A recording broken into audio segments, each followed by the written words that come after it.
માં ગંદકીની ભરમાર એમએસયુઆઈ વોર્ડ પાસે ઠેર ઠેર ગંદકીના ઢગ છે। પાણીનું લીકેજ, પાનની પિચકારી અને કચરાનો ખડકલો જોવા મળ્યો। દર્દીઓના સગાને બીમારીનો ભય સતાવી રહ્યો છે।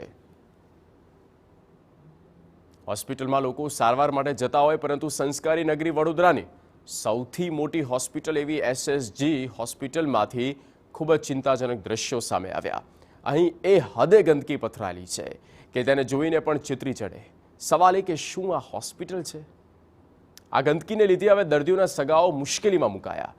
તેમને ડર લાગી રહ્યો છે કે તેમના સ્વજનો તો સારવાર બાદ સારા થઈ જશે, પણ ક્યાંક તેઓ બીમાર ના પડે।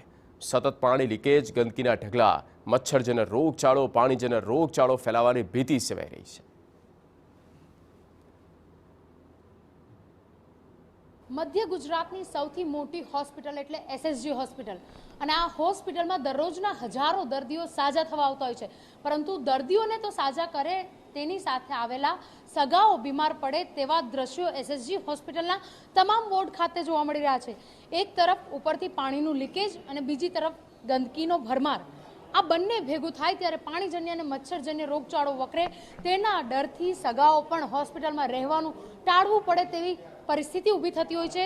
હાલ જે એસએસજી હોસ્પિટલ છે તેના એમઆઈસીયુ વોર્ડ ખાતે હાજર છીએ કે જ્યાં આગળ ક્રિટિકલ દર્દીઓને દાખલ કરવામાં આવતા હોય છે।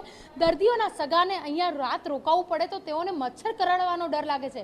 કેટલાક દર્દીના સગાઓ હાજર છે, તેમની સાથે વાત કરીશું। કેટલા દિવસથી દાખલ છો અને ગંદકીના લીધે શું તકલીફ પડે છે? મચ્છર કરડે છે, મચ્છર કરડે છે, તાવ આવે છે, બીમાર થવાની બીક લાગે છે। બીમાર થવાની બીક લાગે છે। કેટલા સગાઓ સાથે હતા તે પણ ઘેર જતા રહ્યા। બિલકુલ, સગાઓ ઘેર જતા રહ્યા તેવું કહી રહ્યા છે। આપ કેટલા દિવસથી આપના સગા દાખલ છે ને હોસ્પિટલમાં જે પ્રકારની ગંદકી જોવા મળી રહી છે, લાગે છે કે ડર લાગી રહ્યો છે તમને પણ બીમાર થવાનો?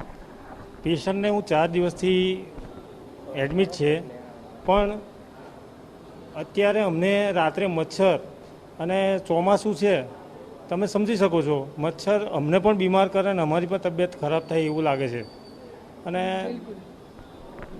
જે રીતે સફાઈ કરવાની મોટી વાતો થતી હોય છે, લાગી રહ્યું છે કે સફાઈ તો કરીને જાય છે, પરંતુ જે કચરો એકઠો થયો છે એને પણ દૂર કરવો જોઈએ। હા, એ તો સારી વાત છે, કચરો સાફ રાખવો જોઈએ। અને અમારે અહીંયા બહાર જ સૂવું પડે છે, કેમ કે અંદર તકલીફ તો પડે જ। હવે શ્વાસ લેવામાં બી તકલીફ પડે અને બીમાર બી થઈ જવાય છે। બિલકુલ, જે રીતે વાત કરીએ કે એસએસજી હોસ્પિટલનું તંત્ર દરરોજ સ્વચ્છતાની વાત કરતું હોય છે, હોસ્પિટલમાં સ્વચ્છતા જાળવવામાં આવે છે, ગંદકી દૂર કરવામાં આવે છે, પરંતુ દ્રશ્યો કંઈક અલગ જ કહી રહ્યા છે।